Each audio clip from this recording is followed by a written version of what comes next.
Mga brad, pag-usapan natin ang vacuum pump o priming pump ng ating emergency fire pump. Bakit ba natin kailangan ito? Kasi ang centrifugal pump ay kailangan ma-prime para hindi tumakbo ng dry at masira ang impeller. Para ma-prime ang vacuum pump, kailangan laging may tubig ang circulation water tank. Diyan ito humihigop ng tubig para mag-prime at sa kanya hihigupin ang hangin sa casing ng emergency fire pump para mawalan ng air pockets. Take note mga brad, kapag namintura kayo sa engine room o di kayo sa emergency fire pump, huwag na huwag mong pipinturahan ang titi o stem sa ibabaw ng check valve. Gumagalaw kasi ito pataas at pababa. Kapag napinturahan mo yan, baka mag-stack up at hindi na gumana ng maayos ang one-way flow. So paano naman ito nagdi-disengage?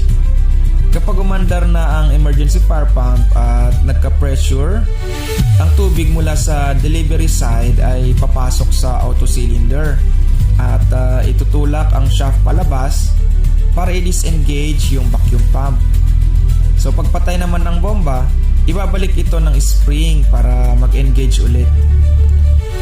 Kaya take note mga brad, pagka nag-check ka ng emergency fire pump, lalo na kapag weekly inspection, siguraduhin hindi nag-stack up yung auto cylinder at ang driving mechanism.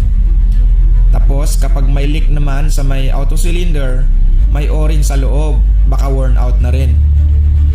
Para hindi sumablay sa inspection, siguraduhin mong maayos at gumagana ang iyong vacuum pump. So sa madaling salita, ang vacuum pump siya ang nag-aalis ng hangin para mapuno ng tubig ang ating fire pump. At ang auto cylinder naman, siya ang nagpapatigil dito kapag may pressure na. So hanggang dito lang tayo mga brad. Ride safe!